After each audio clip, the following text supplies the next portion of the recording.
Bonjour à tous et à toutes, bienvenue dans cette nouvelle vidéo. Aujourd'hui, je voulais vous parler, revenir sur l'hypothyroïdie.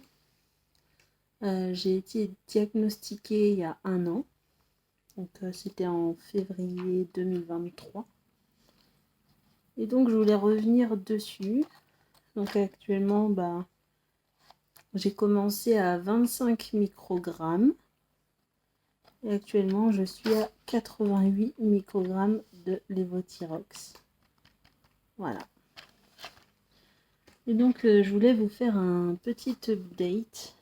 Enfin, vous raconter un peu tout ce que j'ai pu traverser jusqu'à aujourd'hui avec cette saloperie de maladie.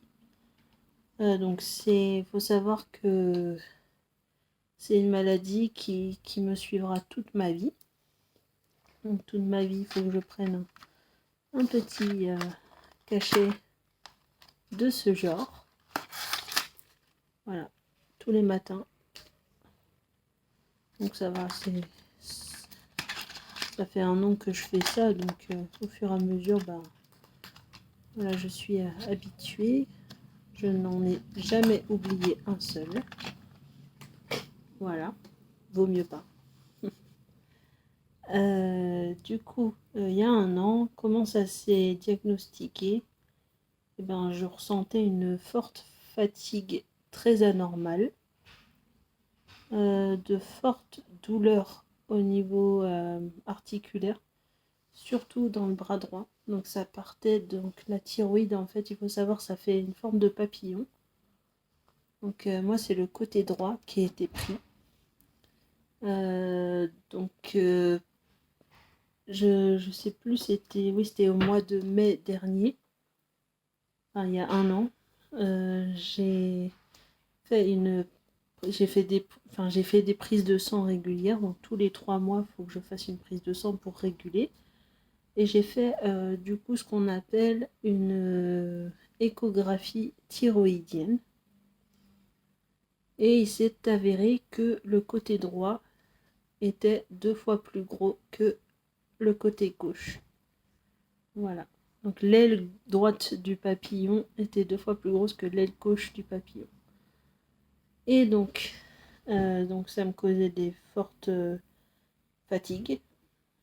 J'étais obligée de faire des siestes dès que possible, sinon je ne tenais pas la journée. J'étais obligée de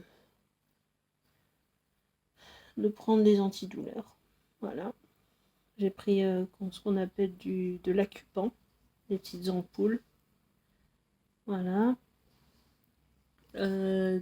C'était plus fort que du Doliprane. J'ai pris aussi de l'Isalgie. J'en ai plus, donc je ne peux pas vous montrer. De l'Isalgie. Donc en gros, c'est un antidouleur il y a un petit pourcentage d'opium dedans, donc qui est la base de la morphine. Donc pour vous dire que j'avais vraiment mal, vraiment mal. Là, les douleurs, au fur et à mesure des augmentations de traitement, c'est à savoir qu'il y avait une augmentation tous les 3 mois. Donc j'ai fait 25, 37,5, 50, 75. Et là, je suis à 88. Donc ça a augmenté progressivement. Et là, je me rends compte, enfin, parce qu'en fait, comment je savais qu'il fallait que j'augmente le dosage. C'est-à-dire que, en fait, à chaque fois, c'était sur 3 mois. Donc, un premier mois, j'avais une nette amélioration. Le deuxième mois, ça stagnait. Et le troisième mois, ça rechutait. Les douleurs revenaient en force. La fatigue revenait en force. Je me traînais comme une limace. Voilà, c'était pas facile. C'est pour ça que en 2023, j'ai pas pu vous faire autant de vidéos que je vous fais en ce moment en 2024. Parce que j'avais pas l'énergie pour tenir ce rythme en fait. Et Là, depuis qu'il m'a mis sous 88 microgrammes, je revis. Je vais nettement mieux. J'ai pu reprendre le sport de manière régulière. Je fais du sport à peu près de 5 à 8 heures par semaine, chose qui m'était totalement impossible avant. Euh, donc je peux vous dire que en fait là en ce moment, donc le début d'année n'a pas été facile, le temps de s'adapter au traitement. Mais là ça fait déjà 4 mois. J'ai dépassé la barre des 3 mois de ce dosage. Et je revis. Je revis littéralement. Je me reconnais plus. Il y a des choses que je fais que je ne faisais plus. J'arrive à être régulière dans mon ménage. J'ai vraiment pas de retard particulier au niveau du ménage. J'arrive à mettre toutes mes tâches ménagères à jour. Euh, la chose que je n'arrivais plus. Euh, je suis en train de réorganiser un peu toutes les tâches ménagères pour que mon appartement soit de plus en plus propre, de plus en plus, de mieux en mieux agencé, pour me sentir bien, pour que mon compagnon se sente bien, pour que mes chats se sentent bien. Euh, voilà, pour faire un cocon, en fait. Je dors mieux, vraiment mieux. J'ai regagné en qualité de sommeil parce que j'étais limite devenue insomniaque du fait des douleurs, du fait des siestes que je faisais en journée. Du coup, bah, ça décalait tout le cycle circadien. Euh, voilà, j'avais dû faire un gros mois d'arrêt de travail, je me rappelle, fin février jusque début mars 2023, parce que j'étais à bout de force. Les douleurs étaient trop fortes, j'étais à bout de force. Alors que là, février-mars de cette année, c'est waouh, c'était impressionnant. Oui, j'allais pas forcément bien niveau moral au début de l'année, parce que voilà, c'était le temps vraiment de faire la transition en fait. C'est- Ça m'a foutu comme des coups de déprime, et je disais n'importe quoi. Voilà. Il y a des choses que j'ai dites que je regrette maintenant, alors parce que c'est plus le cas, c'est plus ce que je pense. C'était vraiment le temps de m'adapter au traitement. Je pensais pas que ça allait me faire ça, parce que les autres dosages, j'avais pas ça. Mais là, maintenant que mon état, je vois que mon état s'améliore. Et j'ai presque plus de douleurs. J'en ai des petites, mais au lieu d'être intenses comme avant, elles sont plutôt diffuses. Et du coup, ça fait énormément de bien. C'est pas tout le temps. Avant, c'était H24. Maintenant, c'est même la nuit. Et maintenant, c'est ça, voilà. Euh, Au niveau de la gorge, ce n'est plus du tout gonflé. Enfin, de temps en temps quand je suis vraiment fatiguée. Mais avant, c'était limite gonflé. Et enfin, ça se voyait pas, hein. C'était pas en mode goitre. Mais parce que en fait, l'hypothyroïdie euh, peut se transformer en goitre si tu la traites pas vraiment dans les temps. Si tu prends trop d'aliments goitrogènes. Par exemple, il y a le chou-fleur, les choux de Bruxelles, il me semble. Il y a d'autres aliments, mais je ne sais plus lesquels. Et pourtant, j'adore manger du chou-fleur et des choux de Bruxelles, j'adore ça. J'en mange de temps en temps, mais beaucoup moins qu'avant. Parce que j'ai vraiment peur d'avoir le goitre, en fait. Donc j'essaye de limiter les aliments un peu goitrogènes. Euh, je sais pas si c'est forcément ce qu'il faut faire, pourtant j'adore ça. Mais pourtant je suis bien régulée au niveau du traitement, donc je pense que de ce côté-là, il n'y a pas de souci en fait. Mais je sais pas, j'ai comme un blocage, j'ai peur d'avoir le goitre. Surtout que quand j'ai senti que ma glande thyroïde à droite devenait gonflée, euh, au début, avant d'être diagnostiquée, elle était vraiment particulièrement gonflée. Et je me rappelle que j'étais sur le chemin pour aller voir un spécialiste. Et j'étais en train de conduire en mode automatique. Bien sûr, j'étais prudente, ultra prudente. Mais je me rappelle que j'étais limite en larmes tellement j'avais mal.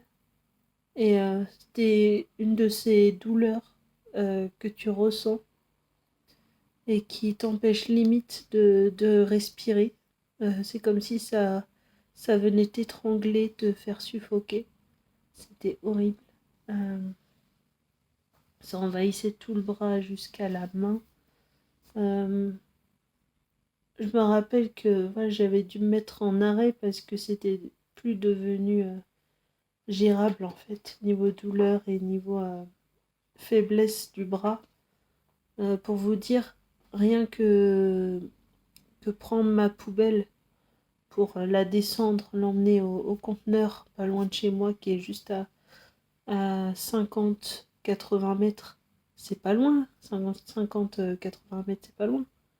Et ben, en fait, je me rendais compte que là, ma main, ça faisait comme si la paume de la main se creusait en dedans et comme si le sac poubelle allait rentrer dans ma main. Ça me faisait ce genre de douleur un peu avec crispation du muscle et du cartilage. Enfin, je sais pas comment vous expliquer ça. C'était horrible.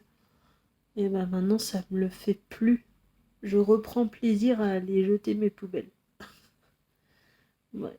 Et, euh, et je reprends plaisir à faire du ménage. Je ne me reconnais plus niveau énergie. Je suis limite en... Je suis en train de voir, il y a un petit panier sur la table juste devant moi avec des piles, euh, des piles Duracell. Et bah limite, c'est moi ça maintenant. Avant, j'étais... comment expliquer?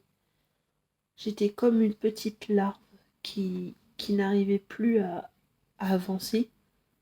Et je suis passée du stade larve en un an, du stade larve à pile Duracell.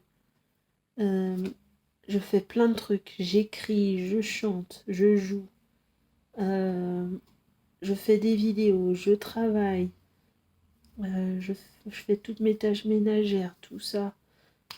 Je n'arrive plus à... C'est tant mieux. Au moins, je fais plein de choses et voilà. Je marche, je fais du sport. Je trouve plein d'idées, que ce soit pour les vidéos, mon alimentation, je deviens plus créative. On sait pas des choses folles, mais j'arrive mieux à gérer mon alimentation. Euh, j'ai réussi enfin à pousser la porte d'un dentiste. Voilà, parce que j'avais cette crainte aussi d'avoir mal. Au final, j'y suis allée et regardez, ça va beaucoup mieux.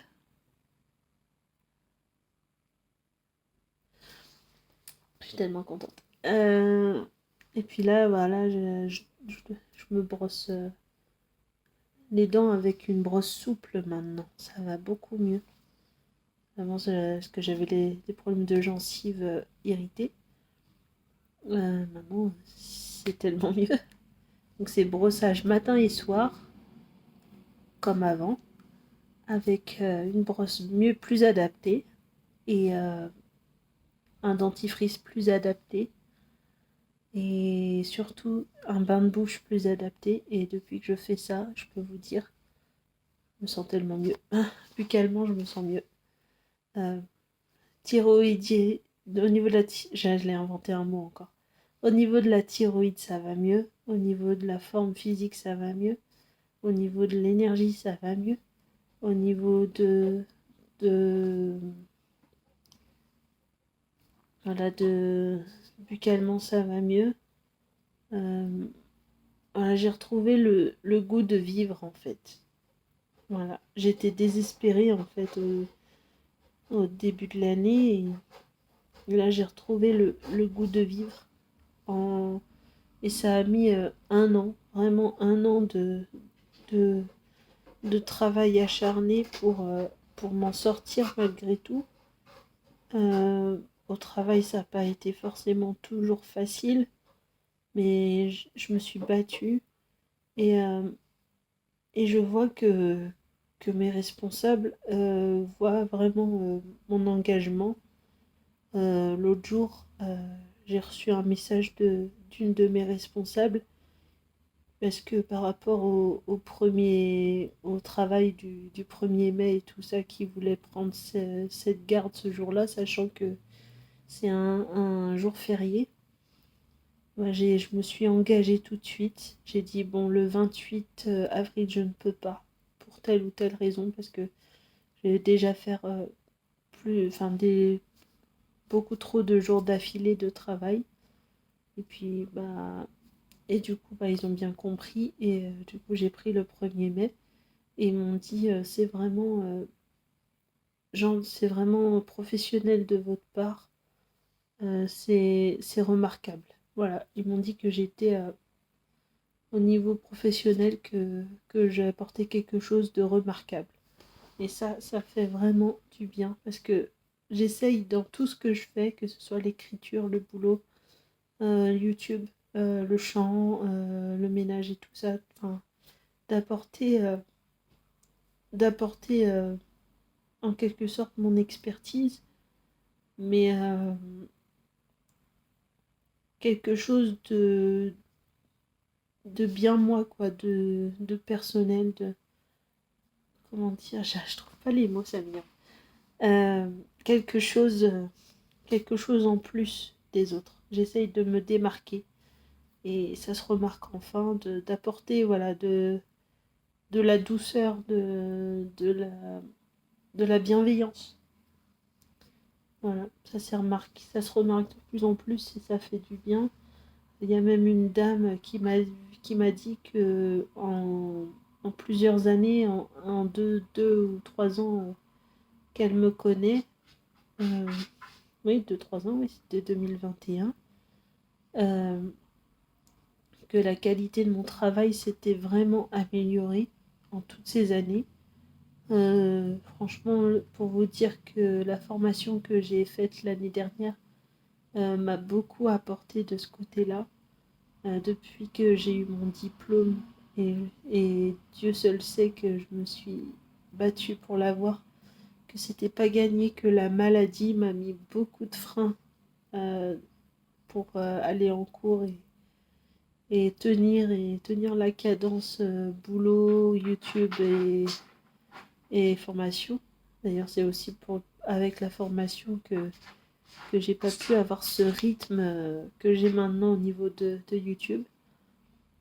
Ben, ouais, ça m'a appris une rigueur, un savoir-faire que je n'avais pas forcément. J'ai pris énormément de plaisir à travailler avec mes collègues, chose que je ne fais que très rarement. Très très rarement. Je suis souvent seule sur le terrain avec les bénéficiaires dont je dois m'occuper. Bien sûr, on a des bénéficiaires en commun, donc on communique avec le portable, avec les cahiers de transmission et tout ça, mais de temps en temps par appel, par écrit, SMS et tout ça. Mais ça s'arrête là. Enfin, de temps en temps aussi en réunion, mais c'est une par trimestre. Donc ça fait 3-4 fois dans l'année, quoi. Donc euh, c'est pas énorme, énorme. Donc la plupart du temps, on va dire, à 90% du temps, on est seul sur le terrain. Voilà. Donc avoir été en binôme avec les collègues, ça m'a beaucoup apporté parce que j'ai pu voir des façons de travailler différentes. Euh, que ce soit sur même deux voire trois fois, trois façons de travailler différentes pour une même intervention. Ça m'a beaucoup, beaucoup apporté. Elles m'ont apporté en conseil, elles m'ont laissé faire les choses, de avec les conseils qu'elles m'ont donnés. Maintenant, j'ai été en sophrologie avec deux collègues avec qui j'ai travaillé pendant ma formation. Et on va pas dire qu'on est amis, copines et tout ça parce qu'on se voit pas assez pour ça.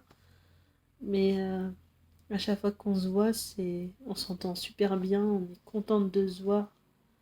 Hier, j'étais en sophrologie, ça m'a fait un bien fou. On a été dans le parc juste à côté des bureaux de mon entreprise. Et en fait, on a apporté des chaises et on était au soleil avec un léger vent.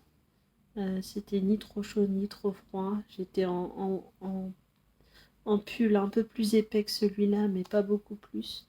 Donc c'est pour vous dire que je n'avais pas froid. Euh, J'étais bien, elle nous a demandé de fermer les yeux, d'écouter sa voix et tout ça. Et il y avait plein de bruit alentour, les voitures, les enfants. Il y avait une fontaine d'eau qui jaillissait juste à côté. Il y avait des oiseaux, il y avait le bruit des personnes âgées qui discutaient dans le parc pas trop loin. Euh, et j'ai réussi à un moment à tellement euh, apaiser mon esprit, mon cerveau. Et le fait aussi que tout aille mieux dans mon corps et dans ma tête, euh, j'arrive enfin à poser mon cerveau en quelque sorte. Je ne suis plus en train de surpenser en permanence. Et ça fait un bien fou. Et ça, c'est depuis aussi que j'ai ces séances de sophrologie, depuis le mois de février. Donc j'espère qu'il y en aura d'autres. Là, ça vient de se terminer pour le moment parce que ça va être les vacances de printemps.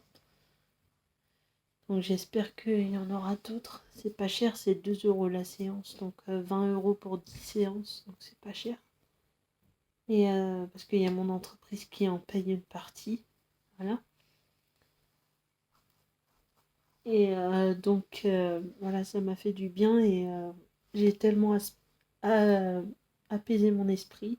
À un moment, elle nous a demandé comment on s'est senti et je lui ai dit j'ai réussi pour la première fois à occulter les bruits alentours pour vraiment m'apaiser. J'étais limite en train de dormir. Voilà. J'étais bien, en fait, j'avais le soleil qui me tapait dans le dos de manière agréable. J'avais le bruit de la fontaine à eau juste à côté. Donc, et Dieu seul sait que le bruit de la fontaine et tout ça, là je ferme les yeux, je vais essayer de me réimaginer le son. Dieu seul sait que le bruit de l'eau qui coule m'apaise grandement. Alors là, c'était pépite. Et du coup, voilà, j'ai réussi à occulter les bruits aux alentours, à les diminuer, voilà, de manière à ce que ça ne vienne pas agresser mes tympans. Et en fait, j'étais comme si je portais un casque sans en porter. Voilà. Ça m'a fait un bien fou, fou, fou, fou, fou. La sophrologie, il faut vraiment que j'en fasse le plus souvent possible. En plus, il y a une sophrologue que j'ai viens de voir hier en me promenant. Il y a un cabinet de sophrologie juste à 2 pas de chez moi. Ah, je peux y aller à pied. Donc c'est parfait. Donc voilà, donc je vais pas monter cette vidéo parce que je m'aperçois que j'arrive de mieux en mieux à m'exprimer et que j'arrive à exprimer mes idées, à pas trop hésiter, donc je suis contente. Et surtout que je vais m'apaiser, je vais bouquiner, j'ai réussi à lire, j'ai fini tout un bouquin. Donc c'est pour dire, en fait, j'ai retrouvé l'énergie que j'avais avant la maladie. Et encore plus. Et encore plus encore, oui. Je me reconnais plus, c'est en positif. Et ça, c'est génial. Et pour dire que j'ai retrouvé de l'énergie, après je conclus cette vidéo, pour dire que j'ai retrouvé de l'énergie la dernière fois, enfin hier, Hier matin, j'étais chez une dame pour 2 heures. Et donc, j'entre, je bois le café avec elle. On discute un peu, genre 5-10 minutes. Voilà, c'est important le relationnel dans ce métier. Et après, ben, elle a pour habitude de me donner une liste de tâches à accomplir durant l'intervention. C'est jamais les mêmes. C'est pour ça qu'elle me dit à chaque fois, elle me donne les tâches au compte-gouttes. Enfin, voilà. Elle me dit, tu feras la salle de bain, les toilettes, l'escalier. Ensuite, tu feras le salon. Et ensuite, tu feras la salle à manger. Et si tu as un peu de temps, tu feras la cuisine. Et du coup, je peux vous dire, en 2 heures, j'ai eu le temps de tout faire bien et correctement. J'étais super fière. Elle m'a dit, bah dis donc, t'as de l'énergie à revendre, toi. Il me restait même 10 minutes. Je lui ai demandé, est-ce que vous avez quelque chose d'autre à me faire faire? Et elle m'a dit, bah non. Euh, Écris dans le cahier tout ce que tu as fait. Et puis après, ben, on va discuter un peu. Voilà. Donc c'est pour dire, elle m'a dit, je vous trouve vraiment énergique. Euh, Vous êtes une vraie pile. Et ça m'est pas arrivé souvent. Et ça fait du bien. Ça fait vraiment du bien. Et même que ma responsable l'après-midi, quand je suis allée à la sophrologie, m'a trouvée rayonnante. Donc ça m'a fait du bien. Voilà, j'ai pu discuter avec elle comme j'avais jamais discuté et ça fait plaisir. Euh, on n'a pas discuté boulot et ça m'a fait plaisir, ça m'a apaisé. Voilà. Euh, donc voilà, pour conclure, bah, tout va mieux. Tout va mieux. Donc j'espère que cette vidéo vous a plu. Et je vous dis, donc là on est vendredi. Je vous dis à lundi pour la prochaine vidéo. Je vous aime fort. C'était Maman Tigre qui vous aime